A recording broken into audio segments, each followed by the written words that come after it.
basketball is my love, always have been, and I can't ever, envision an ending of something like that. That passion that I have for the game, until I'm dead and gone. Until that's when it's, well, I can wait. I'm not in a rush. No, you feel yourself getting full, because each time that you win, it takes away a little bit of that hunger, which is a challenge within itself. It's a battle within your mind to find a challenge to go to that same place that you've been 5 times before, and that's hard. When people say, well, the first one was the hardest, no, the last one's the hardest, because you're battling with yourself. If I can really elaborate on why I say myself more so than another athlete, is that because a lot of times I had to battle with myself to keep challenging myself. That to me was why I would say that the biggest battle was myself, because when you get to a certain pinnacle, you got to find some ways to keep going out there for 82 games. My competitive drive is far greater than anyone else that I've met. I think that I thrive on that. I think that's my biggest motivation in life, is to compete, find different competitions and certain things in life and try to overcome that, be it positive or negative. But I have yet to meet someone who's as competitive as me, and I just feel that much confident about my competitive drive. I ever feel that I'm at my best. I feel I still have room to improve. I still set goals for myself to strive for. I'm never complacent with what I've achieved. Even though it's been very successful for me, I still feel I have a lot to prove, not just as a player, but as a person, as a father, to some extent, as a role model, in all aspects. So I'm never really too complacent with myself or with what I've achieved. When I get to a point where I feel I can improve as a player, I walk away from the game.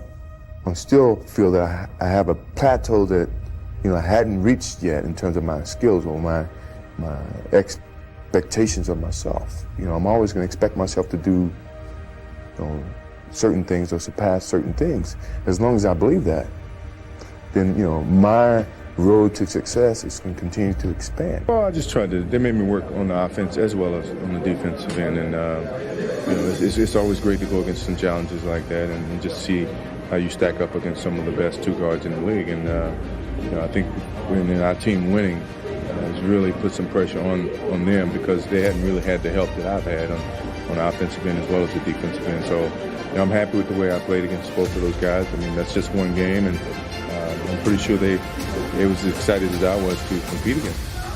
From that year on, I got stronger and stronger and stronger and stronger, because that became as important as anything else. I've really set a standard for myself, which is normal. But then you have to step it up another level to be above normal. What motivates me is the unknown. No one knows. They can all speculate, but no one really knows. And when you look at my career from high school all the way up to the pros, no one knew what my career was capable of. And myself, I didn't know. But that I didn't let that stop me. And I let that motivate me more so than anything, that, as long as it's unknown, that means I have a chance. And that's the way I pursued my whole career. I just think that I have the habits of working hard. I've always been taught that to reach a goal that in life that you want, you have to work hard to get to it. And so far, I just, have that in mind. Determination, what your motives are, what your ambitions were from the beginning. It's been a lot of soul searching in terms of, it's easy to sit back and say, well, I've given my best. I'm tired. Somebody else got to do it or whatever. I didn't take that approach. I thought positively and said, whatever I could do, every little inch of energy that I have, I'm going to try to provide for this team. I mean, if you give up, then they give up. So I didn't want to give up. No matter how sick I was, or how tired I was, or how, low on energy I was, I felt the obligation, to my team, to the city of Chicago, to go out and give that extra effort so that we could be here for the 5th championship. I'm nervous. I think if you're not nervous, then you shouldn't be here. It's just some nervousness, because we're starting to venture down an alley that we hadn't seen in a long time. And I think nervousness is excitement. These are the games that Coach Smith used to tell me about. It's like the anticipation is so high and the expectation play a hard game, and let whoever put the hardest work on the basketball court decide to win, and who's going to win.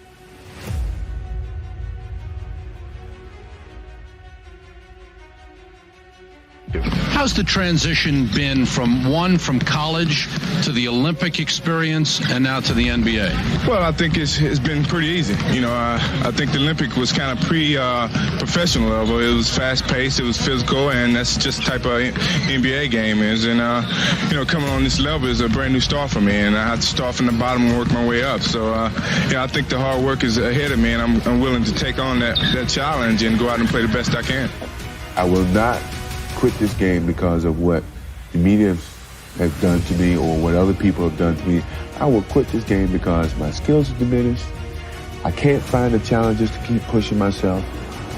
My love is always going to be there, but my pride won't let me leave because someone else is going to push me out. I'm going to leave on my own terms, and I don't think too many athletes have that opportunity to do, and that's what I want to do whenever it comes my turn. No, because when I play hard all the time. There's no turn it on here, turn it off here. It's just 110% all the time. So, if I burn out, that means my career's short. I go play golf. Yeah. But I just never, in my whole life, I never pace myself. It's always just go out and do your best. And a lot of people worry about me burning out. And I never had the time to worry.